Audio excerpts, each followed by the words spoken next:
En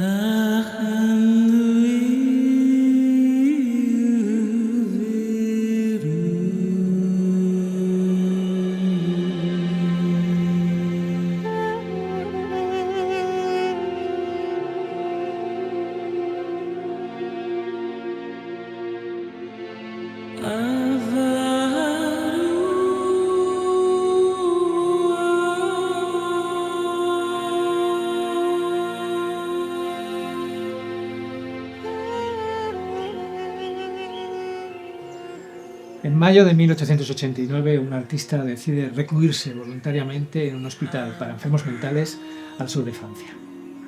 Durante casi un año vive en una austera habitación con una pequeña ventana que da a un campo de trigo. El artista se obsesiona con ese paisaje. Necesita pintarlo. Y así lo hace, de manera compulsiva, en diferentes horas del día, a lo largo de todas las estaciones, durante un año. Entre 1889 y 1890, tras un brote psicótico, Vincent van Gogh se recluye en el asilo de Saint-Paul-de-Mausolée. Es uno de los peores años en la vida del artista, pero también uno de los más fructíferos en su carrera pictórica. Pinta más de 143 obras, especialmente paisajes, espacios abiertos, luminosos, llenos de luz, quizás para huir de su oscuridad interior. ¿Quién sabe? Lo que sí sabemos es que el ser humano ha necesitado plasmar artísticamente el paisaje desde que ha podido hacerlo. Y lo paradójico es que el primer paisaje que vemos es un baile de sombras grises. Cuando nacemos, nuestro sistema visual no está maduro, nuestra visión está borrosa. Poco a poco vamos enfocando la mirada, vamos identificando formas, especialmente caras.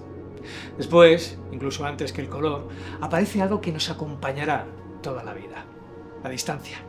La profundidad, el espacio. Surge el arriba y abajo, el delante y detrás. Nace el irremediable eje Z que nos conecta con la profundidad de lo que tenemos delante. Y entonces lo vemos por primera vez. En algún momento de nuestras vidas que seguro ni nos acordamos, lo descubrimos. Descubrimos el horizonte.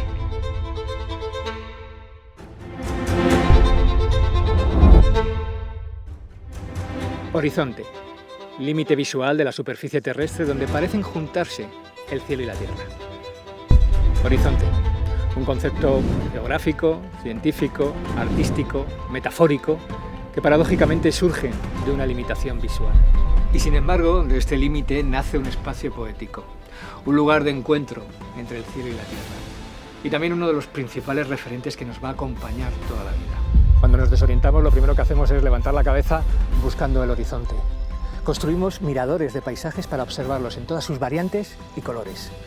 Es un lugar de inspiración y también la puerta de nuestro futuro. Nuestras vidas irremediablemente se dirigen hacia ese horizonte. Quizás por todo esto Van Gogh necesitaba pintar una y otra vez el horizonte que veía a través de su ventana. Quizás por eso el ser humano ha intentado representar una y otra vez el horizonte. Tal vez en un intento de atrapar eso que algunos llaman la nostalgia del inalcanzable. Pero el cerebro humano no concibe que algo sea inalcanzable. Buena parte de la historia del arte y de la ciencia ha sido recorrer este eje Z en busca del horizonte.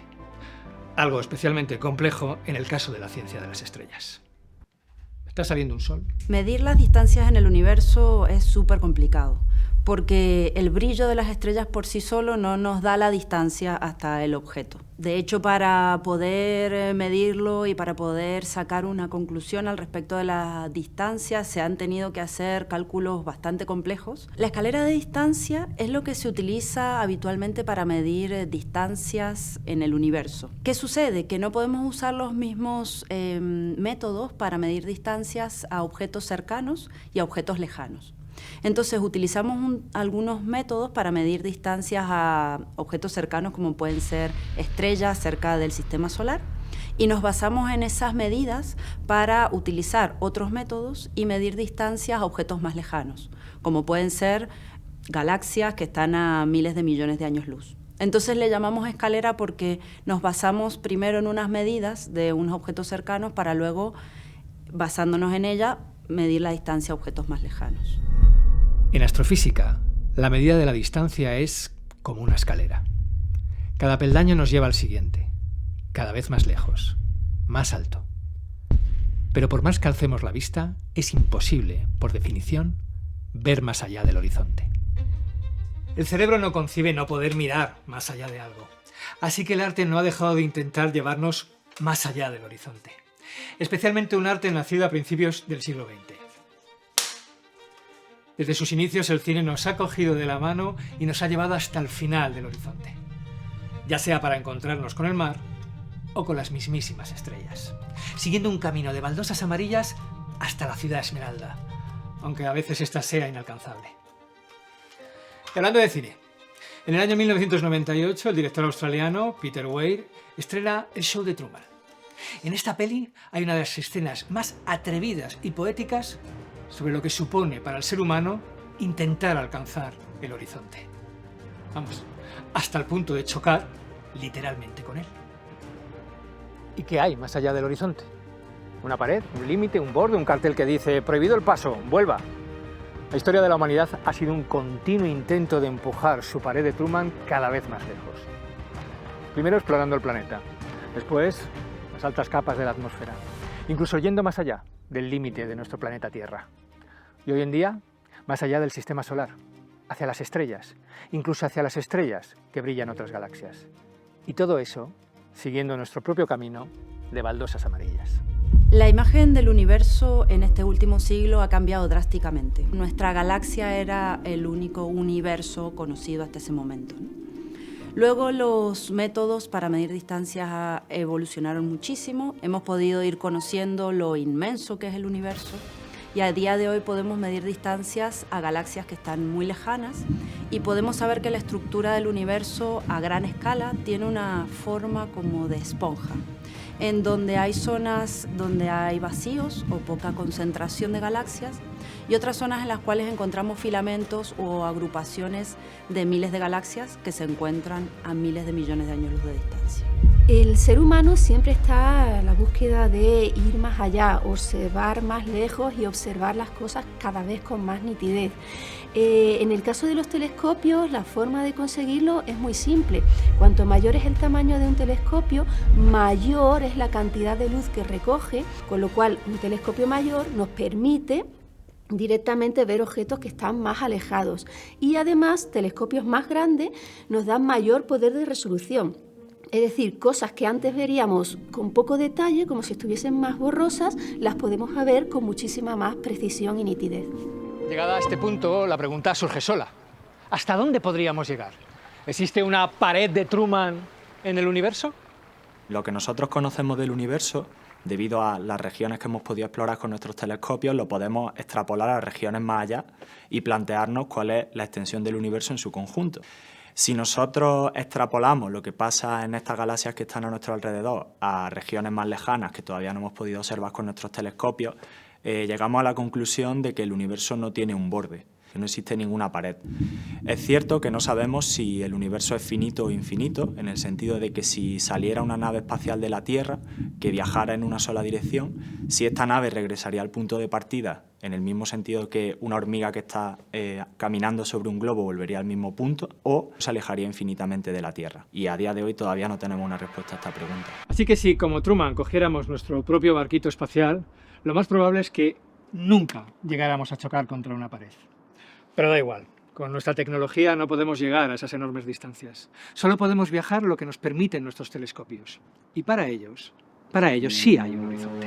El modelo cosmológico estándar es el modelo que tenemos que mejor describe las observaciones astrofísicas que nos permiten entender la historia de nuestro universo.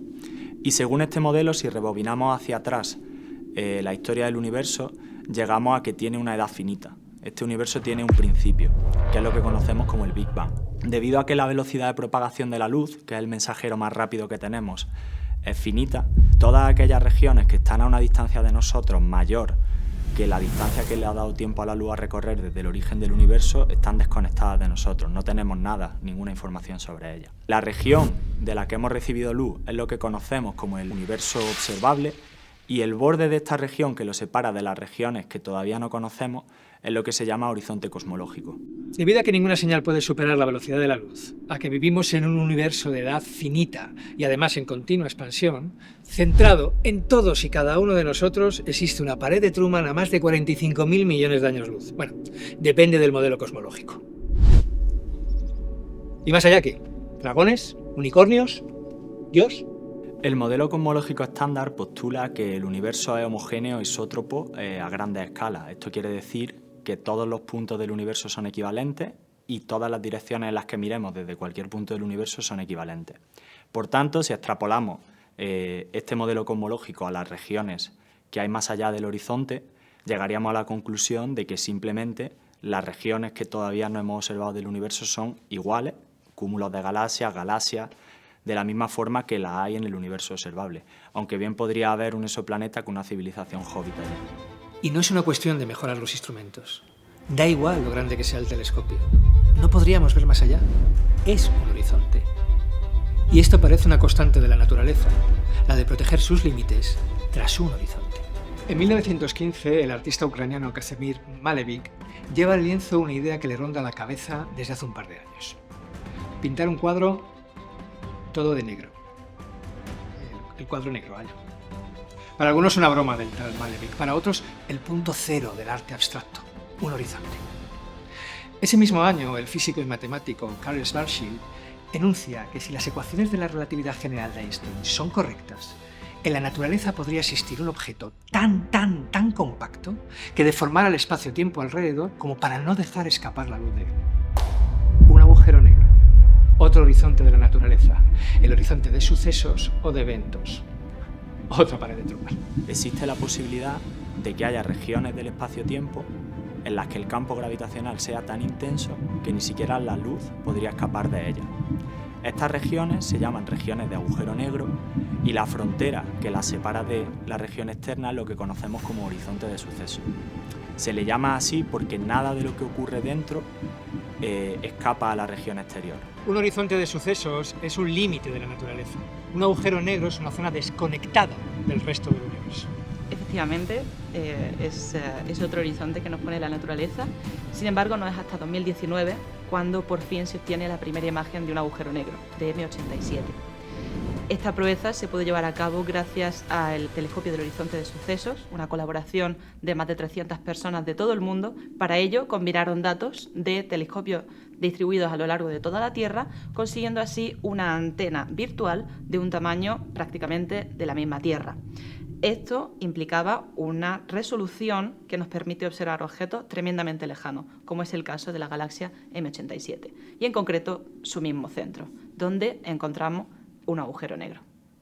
M87 no ha sido el único agujero negro del cual se ha obtenido una imagen, sino que posteriormente, en 2022, se obtuvo la segunda imagen de un agujero negro, el de Sagitario A estrella, que se encuentra en el centro de nuestra galaxia, la Vía Láctea.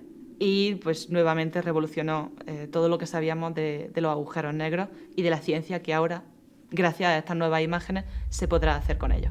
Para sondear la relatividad general, para saber si es correcta o no. Adicionalmente, en su interior, los agujeros negros tienen una región en la que la curvatura del espacio se vuelve infinita. Esto quiere decir que cuando le hacemos preguntas a nuestras ecuaciones, como por ejemplo, ¿qué le ocurriría a un astronauta que estuviera cayendo a esta singularidad? ¿O cuánto vale la densidad de materia en esa región? Nos da respuestas sin sentido. Por ejemplo, nos daría que la densidad sería infinita. Entonces, muchos científicos pensamos que estas singularidades lo que muestran es que la relatividad general de Einstein es una teoría incompleta, que tiene que haber una teoría más allá que complemente y nos explique qué ocurre ahí. En particular, como son escalas muy pequeñas, esperamos que los efectos cuánticos, que las leyes del mundo cuántico jueguen un papel de cara a explicar qué es realmente una singularidad más allá de la relatividad general. No creemos que Malevich conociera los trabajos de Schwarzschild, pero de lo que sí estamos seguros es que tanto la ciencia como el arte no pueden evitar asomarse a un horizonte por muy inaccesible que sea este. Sí que es negro, es negro. Cuando Truman llega a su pared, a su horizonte, aparece una voz divina que intenta convencerle de que ni se le ocurra atravesarla, que no abandone su confortable universo. Pero Truman no le hace ni caso y lo atraviesa. Y es que el cerebro humano no puede concebir que no haya algo más allá del horizonte.